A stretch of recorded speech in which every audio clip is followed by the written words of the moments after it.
Hi, and welcome to episode 13 of the Unpacking Weight Science podcast called Insights into HAES Adoption from the Diffusion of Innovations Theory. I'm your host, Fiona Willer, weight-neutral professional development dietitian, academic and size acceptance advocate. One of my favourite theories of social science is the diffusion of innovations theory. It so beautifully explains how new ideas spread through social groups and populations. The adoption of intuitive eating and health at every size by individuals and by health and counselling professionals has followed the predictable patterns laid out in this theory. This episode, I'll be running through these characteristics and, importantly, showing you how you can recognise where someone is on their path towards HAES adoption and how you can most effectively nudge them towards their decision making. Our learning goals for today are to identify the adopter characteristics as described in Rogers' Diffusion of Innovation theory, identify the innovation characteristics which contribute to the adoption decision process, and recognise the cues for adopter categories and innovation characteristics which increase the likelihood of adoption of HAES and size acceptance approaches. So, the diffusion of innovations theory is a model that explains how new ideas spread and how new things are adopted by people. It explains the types of people that spread ideas, the types of people that pick up new ideas, and the characteristics of those new ideas that make them sticky or not sticky. It was first developed in the field of agricultural science and the spread of new agricultural technologies, so ideas as well as equipment. And the man at the centre of this work was and is Everett Rogers. He first published about it in 1962 and last published about it in edition 5 of the Diffusion of Innovations theory in 2003. It's a fabulous read, and I've now bought 3 copies of it after my father ran off with my first one, and my son ran off with and then lost my second copy, and my third copy has a space all of its own on top of my office shelf where no one else can get it. It's a really easy read, it's great. Rogers was looking at agricultural practices and noticed that new practices were adopted most readily when they were endorsed by another farming friend or competitor. He looked at the characteristics of the innovation, the idea, the practice or the equipment, and he looked at the characteristics of the people adopting the new things and the characteristics of those who hadn't adopted the new thing yet. And he looked at that decisional balance, what the process was that a person went through in order to decide whether or not to try a thing and then whether or not to keep doing the thing. So the official explanation is this. The diffusion of innovations theory is one of the oldest social science theories. It originated in communication to explain how, over time, an idea or product gains momentum and diffuses or spreads through a specific population or social system. The end result of this diffusion is that people, as part of a social system, adopt a new idea, behaviour or product. Adoption means that a person does something differently than what they had previously, for example, purchase or use a new product, acquire and perform a new behaviour, etc. The key to adoption is that the person must perceive the idea, behaviour or product as new or innovative, and it's through this that diffusion is possible. So the important points here are newness and social system. And I want to recognise at this point too, before we get into the nitty-gritty, that everyone is usually part of multiple social systems. So there's an element of dualism with this stuff. So you can be super keen to adopt HAES and intuitive eating into your professional life, but less ready to adopt it for yourself and vice versa. And you'll be able to see in the categories as I go through them why that could be the case. All right, so the theory of diffusion of innovations comes with a conceptual map of the adoption of this new idea through a social system. And so if we think about full adoption as being 100% adoption, everyone in that social system has adopted this new thing. If we think about iPhones, for example, certainly in Western countries, maybe if we think about smartphones, virtually everyone in the population has got their own or access to a smartphone these days. So we've got almost 100% penetration of the market of this idea of this new innovative product, smartphone, that did not exist 20 years ago. So if we think about that 100% penetration mark there, when something's being adopted through a social system, the first 2.5% or so of adopters are termed the innovators. So these are people who want to be the first to try the innovation. They're venturesome and they're interested in new ideas. And these people are very willing to take risks and are often the first to develop new ideas. So very little, if anything, needs to be done to appeal to this population. So these are not necessarily the people who came up with this stuff, but they're the people who take it up straight away initially. Then the next 13.5% are termed early adopters. So these are people who represent opinion leaders. They enjoy leadership roles and embrace change opportunities. They're already aware of the need to change and so are very comfortable adopting new ideas. Strategies to appeal to this population include how-to manuals and information sheets on implementation. They don't need any information to convince them to change. So they're the early adopters. I would count myself as one of these early adopters. Next, we have the early majority. So about 34% of the population may fall into the early majority. And these people are rarely leaders, but they do adopt new ideas before the average person. That said, they typically need to see evidence that the innovation works before they're willing to adopt it. And strategies to appeal to this population include success stories and evidence of the innovation's effectiveness. So these first three categories, the innovators, the early adopters and the early majority, they make up 50% of the population here. Next we move to the late majority, 34%, so another standard deviation away from the mean here. And these people are sceptical of change and will only adopt an innovation after it's been tried by the majority. Strategies to appeal to this population include information on how many other people have tried the innovation and have adopted it successfully. And finally, the last 16% of the population are termed laggards. So these people are bound by tradition and very conservative. They're very sceptical of change and are the hardest group to bring on board. Strategies to appeal to this population include statistics, fear appeals, and pressure from people in the other adopter groups. Now, unfortunately, as I'll talk about a bit later as well, laggards tend to also have positions of power. So they're quite socially conservative. They may be political leaders, also have very entrenched positions in our professional associations or the top of research groups, etc. So even though they are only 16% of the population, unfortunately are disproportionately powerful in terms of their influence on others. There are 4 stages of innovation adoption. So first of all, there's this awareness of the thing and the awareness of the need for the innovation.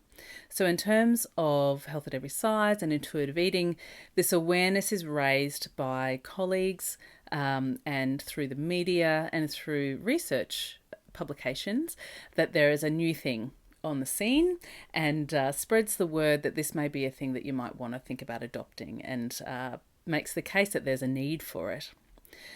The second step is the decision to adopt or to reject the innovation or the thing. And I'm going to pull this step apart a little more in a sec. Thirdly, there's trial, so initial use of the innovation to test it out, to see how it fits, to see if it feels right, to see how easy it is or how hard it is. And finally, the fourth step is the adoption. So that means the continued use of the innovation. So in diffusion of innovations theory, it's not enough that something is used just once. Adoption is considered to be the continued use of the new thing. So the innovation has been adopted fully. And I'd like you to consider these stages of the innovation adoption here, awareness, the decision to adopt or reject, the trial and the adoption, from both your perspective, potentially as a clinician, deciding whether or not you want to use a weight-neutral approach in your practice with your client base, and also think about it from a client's perspective in terms of deciding to adopt this model of self-care. And perhaps that's you as well, deciding whether you're going to adopt this for yourself or not. So there's a few different layers, a few different perspectives you can use this theory in. Now we know that educators and peers are key in influencing practice adoption. So they've done some studies where they compared the influence of mass media campaigns versus the influence of social and educator influence in these social groups. And they found that the adoptions due to interpersonal communication, so word of mouth, hearing about it from a colleague or friend or family member, they're much more persuasive and much more likely to result in somebody adopting the thing than a mass media campaign that might just come through the sort of impersonal communication channels like telly and some versions of media that we get on the internet as well. So it's sort of a bit like word of mouth marketing in action. So essentially people are much more likely, if they can see the thing, somebody that they know is using it, they can see it, they can see the benefit that that other person is getting from it, and they can see the benefit that it might have in their lives, they're going to go and get the thing or have a go at using the new idea. Versus if they just hear about it in an ad on telly or some sort of public health messaging that they don't really have any connection with individually. And now these factors that influence the adoption of an innovation. So the characteristics here, and there are 5. So those characteristics are relative advantage, compatibility, complexity, trialability, and observability.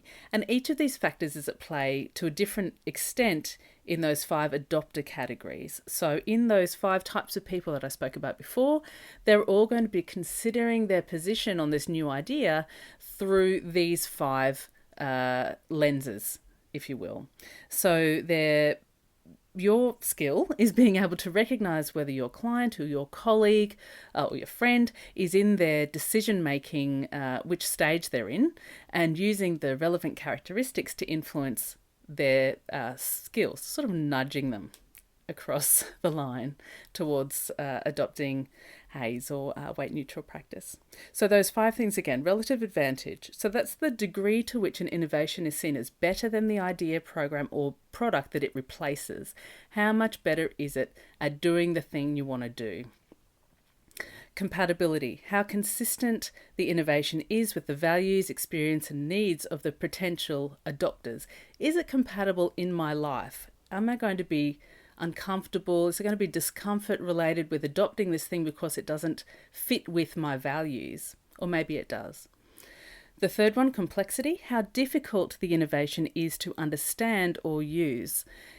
Does it have face value? Can I easily access information about the thing, and do I get it pretty easily when I read about it? The fourth one, trialability, and that's the extent to which the innovation can be tested or experimented with before a commitment to adopt it is made. Can I play with it? Can I borrow the phone for a week to try it out? Can I test using weight neutral practice, non-diet approach practice with my clients a bit before deciding whether I'm going to stick it on my masthead? And the last one is observability. So the extent to which the innovation provides tangible results. What happens when I use this approach to my clients? What happens when I use this approach in my life? Like, how do I feel different? How does my health change? How do my habits change when I use this approach? And how am I observing what's going on with my colleagues and other people in my social circles when they're adopting the approach? What am I, how can I see what's going on? So going through those 5 characteristics of an innovation now in a HAES perspective, we start with relative advantage. So remember, this is the degree to which an innovation is seen as better than the idea, program or product that it replaces. So we need to here emphasize the newness of weight neutral perspectives. This is both true at an individual level and drives practice adoption as well. The strategies which are consistent with supporting internal autonomy, remember our self-determination theory is part of health at every size and non-diet approach practice, we know that they're better at resulting in lasting health-promoting behaviour change and better at fostering engagement in the health system and in self-care. Weight-centric care is by definition an external motivator using external goals and undermines personal autonomy. So external rules and prescription. So show the poorer performance of weight-centric approaches at these things. So you want to both highlight the relative advantage of weight neutral practice in terms of health outcomes, but also highlight the failings of the thing that you want it to replace. So demonstrate that superior performance of weight neutral approaches when compared with weight centric ones, and show what's missing when a weight centric perspective is taken. For example, there's virtually no interest in internalized weight stigma, in body dissatisfaction and its psychological rather than physical roots. So all these things aren't serviced at all by the weight-centric perspectives. They are serviced and supported in weight-neutral perspectives. You need to make that clear. And again, emphasize that newness. That's a really important part. The second one, compatibility. So that refers to how consistent the innovation is with the values, experiences, and needs of the potential adopters. So again, reinforce the similarities in professional values. So key professional values of dietitians and nutritionists, for example, tend to be nourishment, encouraging self-care, wanting people to engage in life and their communities, delaying or avoiding chronic illness, supporting living well within the constraints of ability and disease state. And think about the values of your profession. What is the professional identity based on? What would be the least controversial way to describe your profession? And then find common ground with weight neutral practice and use those as key messages when you're talking to your peers and colleagues. Think and ask about the needs of the population and individuals you work with. If the entire population's BMI was 22, how could their health be enhanced? So what would you be doing from a public health perspective if weight as a field of interest was simply not there anymore? What would you be doing? There's that, and therein lies the common ground. The third one, complexity. So that's how difficult the innovation is to understand or use. Now, there are complex things about weight neutral practice, but there are also some easier things. But firstly, the complex weight neutral approach skills, the most complicated in my mind is that work of dismantling your own weight biases and then helping others to dismantle theirs. This is not an easy thing to do. It takes bravery to look inside and start to unpack and examine your own baggage when you're so used to helping others. And the skills to critically appraise weight-related research and the knowledge of weight-neutral research findings, that's a whole other area that you need to upskill in if you're going to do this stuff professionally. And also upskilling in non-coercive counselling skills such as motivational interviewing and acceptance and commitment therapy. So all of those things require a fair bit of time and commitment to learn how to do effectively. You can't just read a book in an afternoon and bam, you're able to do them. They need focus on professional development. But the easier weight neutral skills, and this would be the stuff to start with, so people have got some goals on the board. So for example, with dietitians, you just remind them all medical nutrition therapy you already know. You already know all that stuff. And what would you do with a person who has a BMI of 22? So because weight is sort of not on the table in that context, even in a traditional weight-centric perspective. So that's a really great place to start with a person in any size of body with that particular condition. Now, of course, it doesn't take into account any of the weight stigma stuff, and that's important that we do not forget that. But it is a good place to remind people that they do know stuff. So when dietitians start to want to apply this, they sort of tend to end up throwing the baby out with the bathwater and forget that they do know stuff in a weight neutral context already. So just remind them that they're not completely clueless here. They do have some context to base stuff on initially. And this, unfortunately, this is because people in the normal BMI range already enjoy the privilege of weight neutrality, which means that they have then already had practice in delivering weight neutral care. The fourth one, trialability. So that's the extent to which the innovation can be tested or experimented with before a commitment to adopt is made. And so people can do this by practicing and being curious. So practice on lower weight clients first. If you're a health or counselling or fitness professional, practice there. Experiment with yourself, hold it lightly. Observe your own weight-related comments and beliefs. How do you respond to a person whose BMI is in the normal, in inverted commas, range when they bring up issues about their weight? Do you reinforce messages about fear of gaining weight? Have a think back, professionally or in your personal life, about diet talk kind of conversations, body image conversations. So with trialability, in order to move people along here, you can encourage them to talk to others who've moved from weight-centric practice to weight-neutral practice. If they're clinicians or if they're people, you can encourage them to join a support group for people who are already adopting a weight-neutral approach in their own practice, and talk to some people about how they first did it to encourage them to toe dip. And get in and have a go. Everyone started somewhere, and it's really the nature of this work that you have to do it in order to develop competence. It really isn't something you can just learn from a book and be able to go out fully fledged. Finally, the final characteristic is observability. So the extent to which the innovation provides tangible results. Change in weight neutral practice and weight neutral approaches must be measurable. Now, we tend to think about measuring mostly in the context of BMI and blood chemistry, unfortunately. One thing about blood chemistry is that it's not reliably changed by health behaviours or even medication. It does not respond in a dose-response relationship to behaviours all the time, and neither does BMI. But we do need to measure change over time. And so you can shift monitoring of change from weight-based measures to measures of dietary quality, of eating behaviour, of body appreciation, self-acceptance and compassion, quality of life, physical activity. All of these things have validated measurement tools that you can use. And ask for feedback from clients about how they feel things have changed since taking a weight neutral approach. This is not only for your own ego to do that, this is also because it consolidates the path that these people have been on as well with you in changing their perspectives from a weight-centric perspective through to a weight neutral perspective.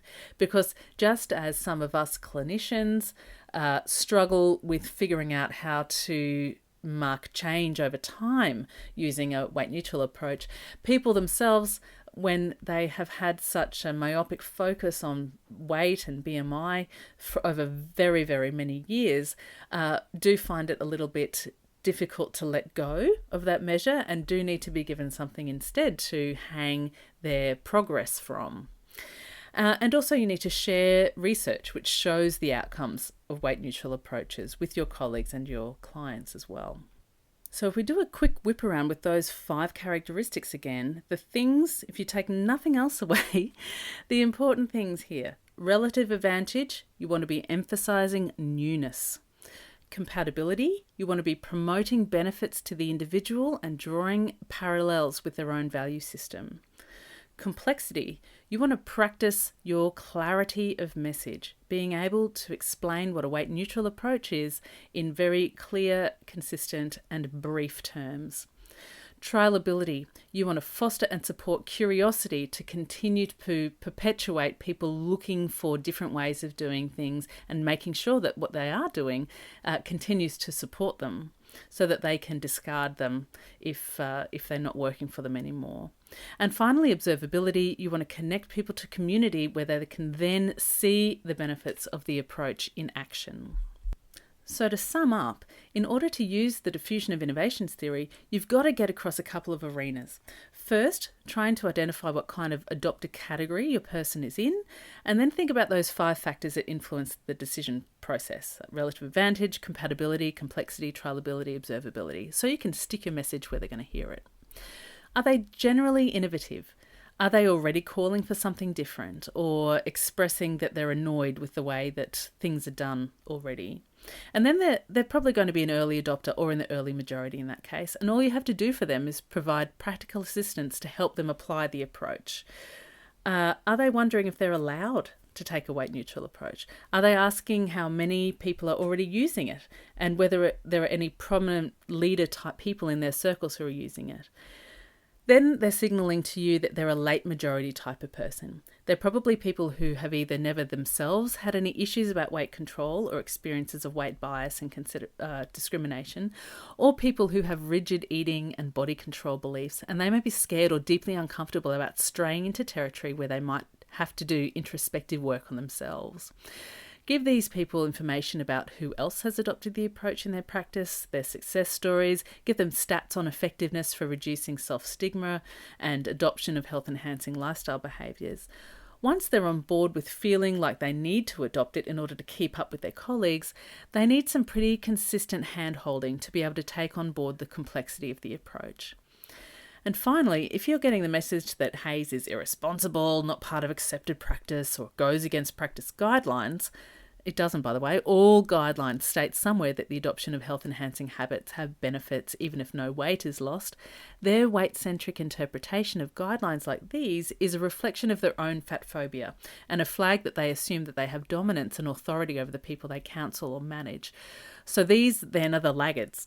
And unfortunately, they have positions of power where keeping the weight-centric status quo benefits their lives. The only way around this is to ensure that professional associations and hierarchical structures are reinvigorated by energetic early adopters of HAES and are then able to broaden the scope of professional practice. My hot tip is that the people in the late majority and laggards are almost never also advocacy political types, so messages about social justice issues may fall flat with these people. It's not a great personality fault, but we've got to put our energies where they're most effective. The late majority are never going to march beside you holding a placard. They'll adopt HAES in a quiet way or under extreme duress, if ever. So learn to read those signs of HAES receptiveness in your colleagues and friends. Be loud and proud about HAES in all of your circles and let the viral transmission proceed. So, that's it for this episode. The supporting materials, which include the show notes, research links and self-test quiz, are available upfront for current subscribers, only $5 a month, which is a total bargain, or can be purchased in a bundle if you're catching up later. And you can see unpackingweightscience.com for details. Next time, episode 14 is Measuring Intuitive Eating, How, Why and When. I'm going to give a brief history of intuitive eating as a thing and how it was rendered into academic research, and then talk about the intuitive eating scale, what it measures, how and when to use it, how to interpret the scores, and what has been found in research that has used it. And I've used it in my PhD research, and I'm going to talk about that experience too. So until next time, goodbye.